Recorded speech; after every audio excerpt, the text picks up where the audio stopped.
Eh, yang pertama, arahan dari pusat itu setiap satuan pelayanan pemenuhan gizi maksimal pelayanan pemenuhan gizi untuk penerima manfaat itu sampai dengan 4.000.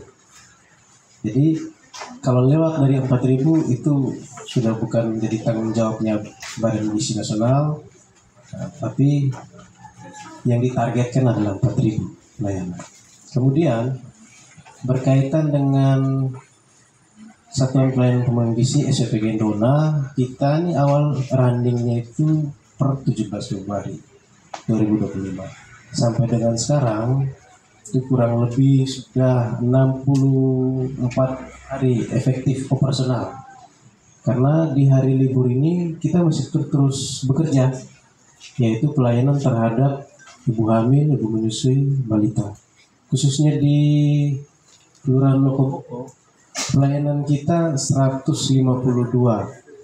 ibu hamil, terdiri ibu hamil, ibu menyusui, dan balita, dengan menu yang tentunya variatif.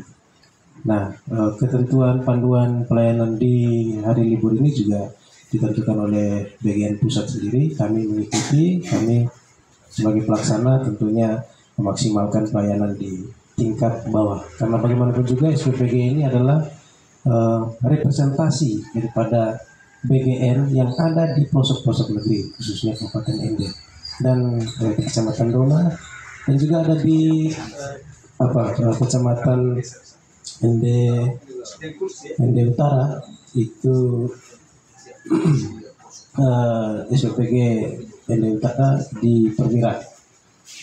Tentunya dalam pelaksanaan ini permasalahan problematik yang mungkin kita temukan mungkin lebih kepada kalau internal aman, sejauh ini aman dalam pelaksanaan. Kalau secara eksternal mungkin soal ketersediaan bahan pangan, misalnya buah-buahan.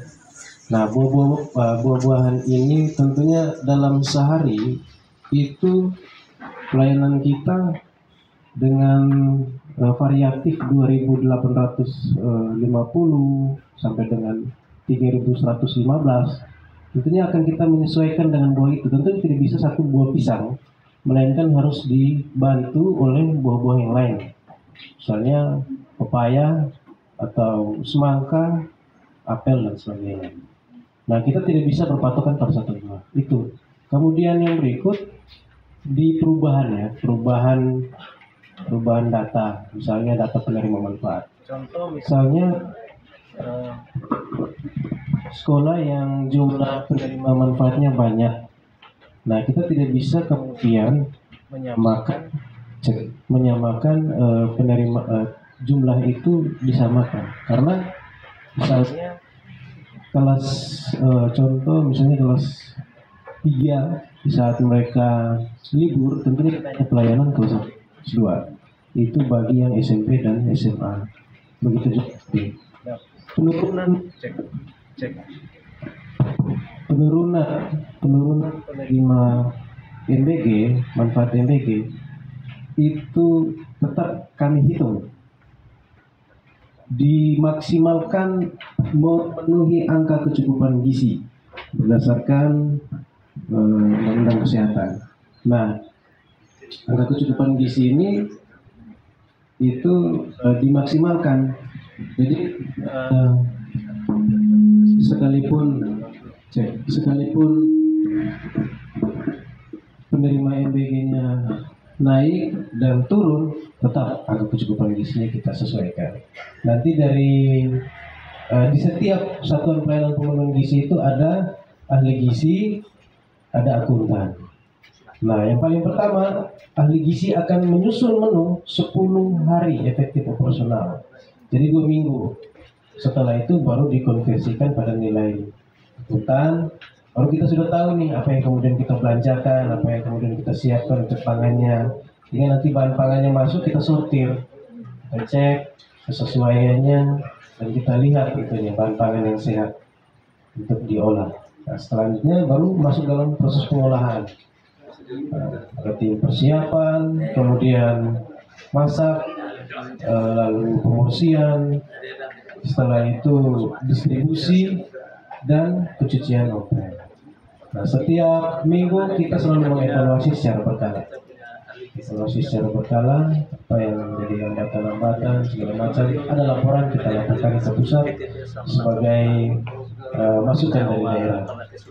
Mungkin seperti itu. Secara eksternal tidak ada yang berarti, tetapi lebih pada kita maksimalkan, karena bagaimanapun juga MBG ini terus terang pasti banyak yang bertanya, kenapa di sekolah-sekolah yang lain ini belum makan. Nah, ini tentunya satu SPG kita dengan pelayanan, kalau berdasarkan data Dapodik itu 22.000 sekian, yang perubahan sekarang terbaru ini kan sudah mencapai dengan kemarin, kalau updatean kemarin itu 26.000 sekian.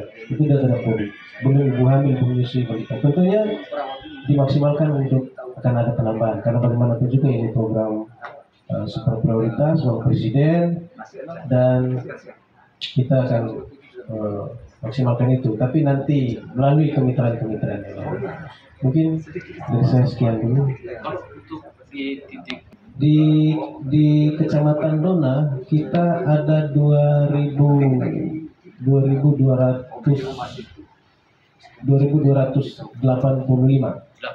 ya penerima MBG, yang terdiri dari kelompok permainan lesang, TK, SD, SMP Dona 1, sama SMK pelayaran. Jadi kurang lebih semuanya kami 12 sekolah. 12 ya, 2.000 lebih. Itu ya 2.000 lebih. Tadi disampaikan bahwa untuk saya.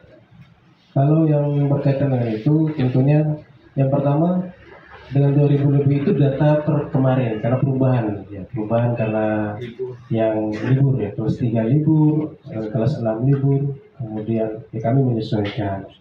Sehingga nanti ini lagi kita menunggu data update yang terbaru dari Kepseknya, dari operatornya menyampaikan data itu. Kemungkinan besar kita di tanggal 14 akan melonjak di angka 3.000, karena yang baru-baru ini kan sedang dalam penerimaan, makanya akan menyesuaikan. Makanya evaluasi secara berkala, termaksud dengan kegiatan hari ini adalah sosialisasi, pelatihan, keamanan pangan, olahan siap saji, bagaimana proses penjamah makanan, mungkin juga akan dibicarakan soal itu, proses jamah makanan yang baik dan benar. Lalu HACCP misalnya, tindakan untuk mencegah agar tidak terjadi KLB, kejadian luar biasa seperti yang kita ketahui adalah misalnya keracunan dan sebagainya, itu adalah bagian dari KLB. Mungkin ada pesan. Harapan dari kita tentunya bagaimana memaksimalkan yang merupakan program strategis nasional dari Bapak Presiden Prabowo Subianto, karena mengingat bahwasannya seperti yang saya sampaikan tadi, bahwasannya